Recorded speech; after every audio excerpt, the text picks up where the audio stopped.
दोस्तों, स्वागत है एक बार फिर से आपका हमारे यूट्यूब चैनल में। आज का जो टॉपिक है वो भारत का संविधान भाग 3 मौलिक अधिकार से संबंधित है। तो मौलिक अधिकार के बारे में पहले कुछ जानकारी ले लेते हैं कि जो मूल अधिकार हैं वो किसी व्यक्ति पर लागू होते हैं। यह कंपनी या और किसी फर्म पर लागू नहीं होते और इसको मूल अधिकार इसलिए कहते हैं क्योंकि जो कानूनी अधिकार हैं उनको छीना जा सकता है, जबकि मौलिक अधिकार कोई व्यक्ति या सरकार छीन नहीं सकती। जो महत्वपूर्ण बिंदु हैं वो देख लेते हैं आप कि सबसे पहले मौलिक अधिकारों की संख्या 7 थी, जो अब 6 कर दी गई है।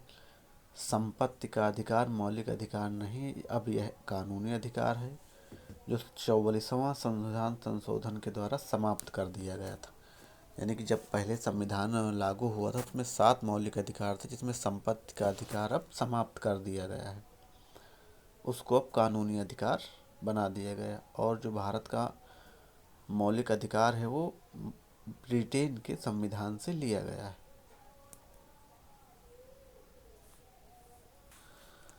सॉरी, माफ़ करिएगा, ब्रिटेन नहीं, अमेरिका के संविधान से लिया गया। ब्रिटेन से जो लिया गया वो भाग 2 लिए गए हैं, और जो ये मौलिक अधिकार हैं ये अमेरिका के संविधान से लिए गए हैं। भारत के मौलिक अधिकार को भारत का मैग्ना कार्टा भी कहा जाता है।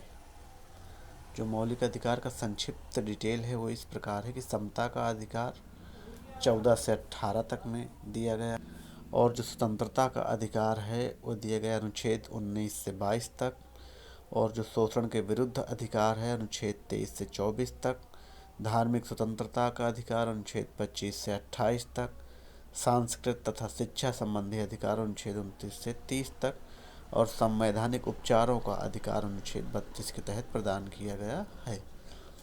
तो जो सबसे पहली चीज़ है, जान लीजिए कि मौलिक अधिकार हैं वो अमेरिका के संविधान से लिए गए हैं, और अब मौलिक अधिकारों की संख्या 6 है। जब संविधान लागू हुआ था तब इनकी संख्या 7 थी। संपत्ति का अधिकार मौलिक अधिकार से हटाकर कानूनी अधिकार 44वां संविधान संशोधन के द्वारा कर दिया गया है।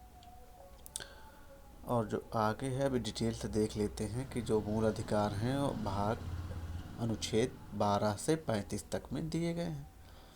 तो अनुच्छेद 12 मूल अधिकार की परिभाषा, कि मूल अधिकार की परिभाषा क्या है। तो इस भाग में जब तक कि संदर्भ में अन्यथा अपेक्षित न हो, राज्य के अंतर्गत भारत की सरकार और संसद तथा राज्यों में से प्रत्येक राज्य की सरकार और विधानमंडल तथा भारत के राज्य क्षेत्र के भीतर या भारत सरकार के नियंत्रण के अधीन सभी स्थानीय और प्राधिकारी आते हैं।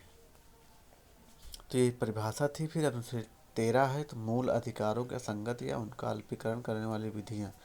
इस संविधान के प्रारंभ से ठीक पहले भारत के राज्य क्षेत्र में प्राप्त सभी विधियाँ उसे मात्र तक होंगी जिस तक वह भाग के उपबंधों से असंगत है। दूसरा राज्य ऐसी कोई विधि नहीं बनाएगा जो इस भाग के प्रदत्त अधिकारों को छीने या न्यून करे। मूल अधिकारों के बारे में अनुच्छेद 13 कहता है कि राज्य सरकार या कोई ऐसी विधि नहीं बनाएगी जो मूल अधिकारों को छीने या फिर न्यून करे। इस खंड के उल्लंघन में बनाई गई प्रत्येक विधि की मात्रा तक शून्य होगी। और जो अनुच्छेद 14 है, विधि के समक्ष समता, यानी कि प्रत्येक विधि के समक्ष समता का अधिकार रखता है। राज्य के में किसी व्यक्ति को विधि के समक्ष समता से या विधियों से समांतर अनुच्छेद से वंचित नहीं किया जाएगा। यानी जो भी सुविधाएं लागू हैं वो किसी को धर्म या वंश के आधार पर वंचित नहीं किया जाएगा। और जो अनुच्छेद 15 है वो कह रहा है कि धर्म, मूल, वंश, जाति या जन्म के स्थान पर विभेद का प्रतिषेध। यानी अनुच्छेद 15 कि धर्म, जाति, मूल, वंश के स्थान पर आपको कहीं पे भी भेदभाव नहीं किया जाएगा। विरुद्ध केवल धर्म, मूल, वंश के स्थान पर, जैसे कि है मुंडन है या फिर भोजनालय है, होटल है, सार्वजनिक दुकानों में है, कहीं पर भी आपको जाति या धर्म के आधार पर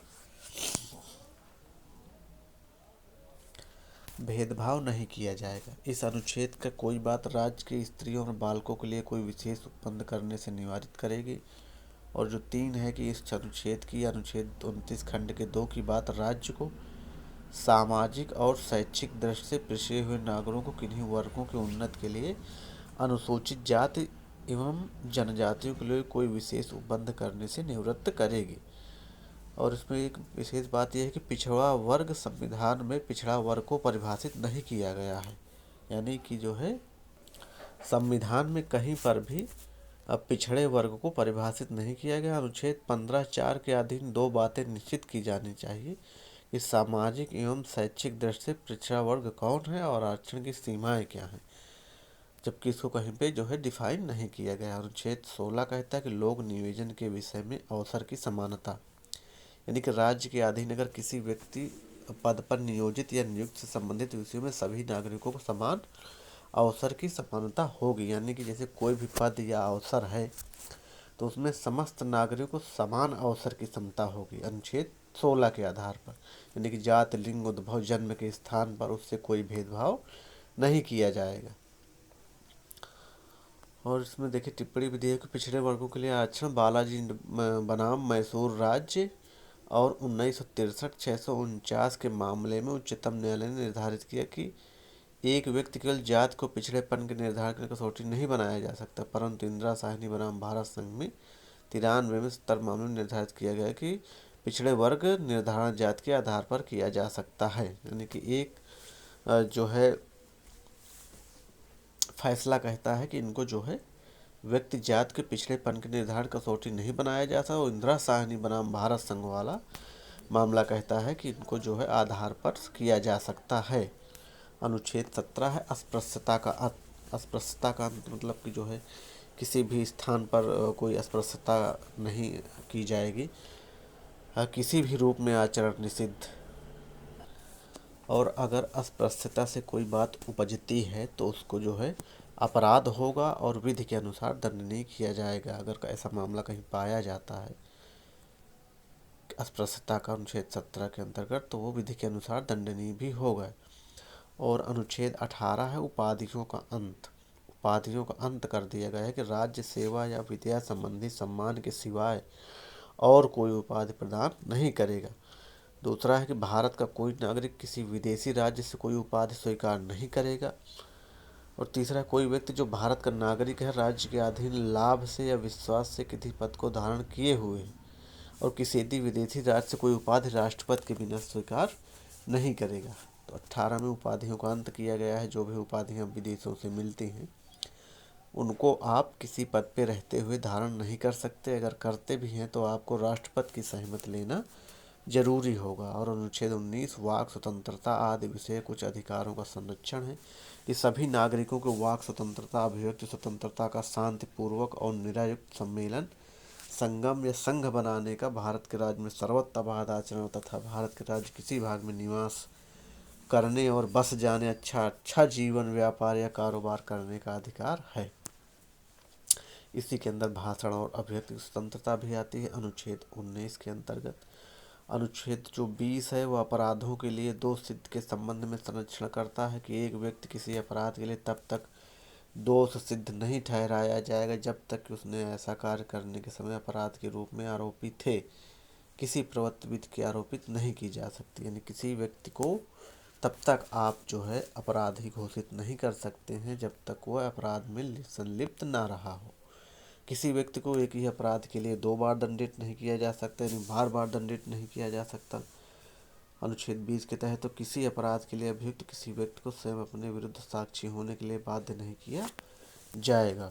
अनुच्छेद 21 है प्राण और दैहिक स्वतंत्रता की संरक्षण की आप प्राण और दैहिक स्वतंत्रता का संरक्षण भी आपको संविधान के अनुच्छेद 21 के अंतर्गत दिया गया। किसी व्यक्ति को उसके प्राण और दैहिक स्वतंत्रता से मेरे द्वारा स्थापित प्रक्रिया के अनुसार ही वंचित किया जाएगा, अन्यथा नहीं। जीवन का अधिकार या जीविकोपार्जन का अधिकार। शिक्षा का अधिकार राज्य 6 वर्ष से जो अनुच्छेद 21 का है वो शिक्षा के बारे में प्रावधान करता है। अनुच्छेद 21 का कि शिक्षा का अधिकार राज्य के 6 वर्ष से 14 वर्ष तक की आयु वाले सभी बालकों के लिए निःशुल्क और अनिवार्य शिक्षा देने का रीत में जो राज्य विधि द्वारा आधारित है उपबंध करेगा। और अनुच्छेद 22 है कुछ दशा में गिरफ्तारी और निरोध से संरक्षण, यानी कुछ ऐसी भी कंडीशन है जिनमें से आप गिरफ्तारी से छूट अनुच्छेद 22 के तहत प्राप्त कर सकते। किसी व्यक्ति को जो गिरफ्तार किया गया है ऐसे गिरफ्तार के कारणों के यथाशीघ्र अवगत कराए बिना अभिरक्षा में निरोध नहीं रखा जाएगा। यानी कि जो भी आप गलत काम किए हैं उसको अवगत कराए बिना आपको अभिरक्षा में नहीं रखा जाएगा। और दूसरा है कि प्रत्येक व्यक्ति जो गिरफ्तार किया गया है, अभिरक्षा में निरोध रखा गया है, उसको 24 घंटे के अंदर मजिस्ट्रेट के सामने पेश करना पड़ेगा। ये अनुच्छेद 22 के तहत छूट दी गई है। अनुच्छेद 23 है मानव के दुर्व्यापार और बलात्श्रम का प्रतिषेध है कि जो मानव का दुर्व्यापार और बेकार इसी प्रकार अन्य बलात्श्रम प्रतिदिन किया जाता है, इस उपबंध में कोई उल्लंघन अपराध होगा जो विधि के अनुसार दंडनीय होगा। अगर आप मानव का दुर्व्यापार या बलात्श्रम का प्रतिषेध करते पाए जाते हैं तो आप विधि के अनुसार दंडनीय होंगे। इस अनुच्छेद की कोई बात राज्य को सार्वजनिक परियोजनाओं के लिए अनिवार्य सेवा जो जाति धर्म मूल वंश किसी के आधार पर करने से निवृत्त नहीं करेगी। अनुच्छेद 24 है कारखानों आदमी बालकों के नियोजन का प्रतिषेध।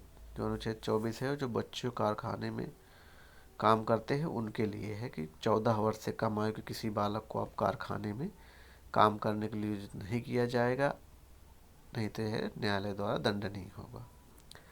और अनुच्छेद 25 है अंतःकरण की और धर्म के अबाध रूप से मानने और प्रचार करने की स्वतंत्रता। यानी कि अनुच्छेद 25 के अंतर्गत आप धर्म का प्रचार और प्रसार कर सकते हैं जिससे कि किसी अन्य धर्म की भावनाओं को आहत ना पहुँचे। लोक व्यवस्था सदाचार और स्वास्थ्य तथा इस भाग में अन्य बंधों के अधीन रहते हुए व्यक्तियों के अंतःकरण की स्वतंत्रता और धर्म के अबाध रूप से मानने और प्रचार करने का समान हक होगा। और अनुच्छेद 26 धार्मिक कार्यों के प्रबंध की स्वतंत्रता। अगर आप कोई धार्मिक कार्य करना चाहते हैं तो आप अपने हिसाब से जो है किसी को विविधा पहुंचाए हुए उसका प्रबंध कर सकते हैं। लोक व्यवस्था सदाचार और स्वास्थ्य के अधीन रहते हुए प्रत्येक व्यक्ति धार्मिक संप्रदाय या उसके किसी अनुभाग को धार्मिक और पूर्व प्रयोजन के लिए संस्थाओं के स्थापित और पोषण का अपने धर्म से कर्म से प्रबंध करने का स्थावर संपत्ति के अंतर्गत कर सकता है। और अनुच्छेद 27 है किसी विशेष धर्म की अभिवृद्धि के लिए कारों के संदाय में स्वतंत्रता। किसी व्यक्ति के ऐसे करों का संदाय करने के लिए बाध्य नहीं किया जाएगा जो आगमन विशेष धर्म या संप्रदाय की अभिवृद्धि की घोषणा में व्यय करने के लिए निर्दिष्ट हैं। और अनुच्छेद 28 है कुछ शिक्षा संस्थानों में धार्मिक शिक्षा और धार्मिक उपस्थिति में होने की स्वतंत्रता। यानी कि आप कुछ संस्थाओं में धार्मिक शिक्षा या उपासना में उपस्थित होने के लिए स्वतंत्र है। राज्य निधि से पूर्णतः या पोषित किसी शिक्षा संस्थान कोई धार्मिक शिक्षा नहीं दी जाएगी। खंड 1 की कोई बात ऐसे शिक्षा संस्थानों को लागू नहीं होगी जिसके प्रशासन राज्य करता है किंतु जो किसी ऐसे विन्यास से न्यास के अधीन स्थापित हुई है जिसके अनुसार उसे संस्था देना धार्मिक शिक्षा देना आवश्यक है। और अनुच्छेद 19 है कि अल्पसंख्यक वर्गों के हितों का संरक्षण और संस्कृति संबंधी शिक्षा संबंधी अधिकार। अनुच्छेद जो 30 है वो शिक्षा संस्थाओं की स्थापना और प्रशासन करने का अल्पसंख्यकों का अधिकार है।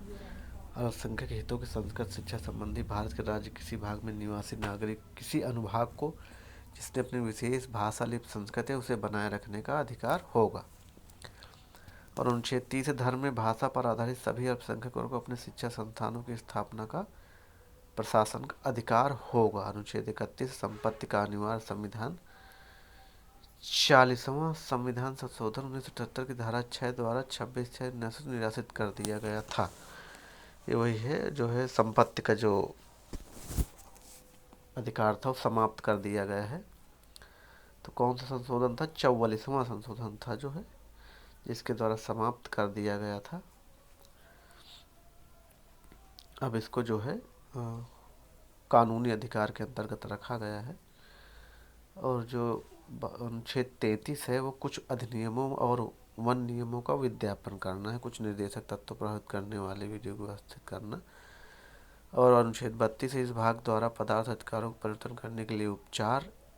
अनुच्छेद 33 है इस भाग द्वारा प्रदत्त अधिकारों को बालवाद को लागू करने उपरांत करने की संसद की शक्ति, यानी कि संसद विधि द्वारा अवधारण कर सकेगी। इस भाग द्वारा प्रदत्त अधिकारों में कोई भी सशस्त्र बलों में व्यवस्था बनाए रखने का भार साधक करने वालों के सदस्यों को सूचना या प्रयोजन के लिए राज्य द्वारा स्थापित ब्यूरो या अन्य संगठन में नियोजित या निर्दिष्ट करने का स्थापना है। अनुच्छेद 35 जो लास्ट अनुच्छेद है इस भाग के उपबंधों को प्रभावित करने के लिए विधान। इस संविधान में किसी बात के होते हुए भी संसद को शक्ति होगी, किसी राज्य की विधानमंडल को शक्ति नहीं होगी। जिन विषयों के लिए अनुच्छेद 16 खंड 3, अनुच्छेद 32 खंड 3, अनुच्छेद 33 और अनुच्छेद 34 के अधीन सांसद के द्वारा उपबंध कर सके, उनमें से किसी के लिए और ऐसे कार्यों के लिए जो इस भाग के अधीन अपराध घोषित किए गए हैं, विहित करने के लिए विधि बनाए और संसद संविधान के पश्च तथा शीघ्र ऐसे कारणों के लिए जो खंड 2 में निर्दिष्ट है दंड भेद करने के लिए विधि बनाएगी। यानी कि अनुच्छेद 35 के आधार पर सरकार को यह उपबंध है कि वो इसके बारे में कानून बना सकती है। तो धन्यवाद दोस्तों, आज का जो है टॉपिक ही समाप्त होता है। अगर अच्छा लगे तो लाइक और सब्सक्राइब जरूर करिएगा। महत्वपूर्ण बिंदु जरूर देख लीजिएगा, स्टार्टिंग में दिए गए हैं। धन्यवाद।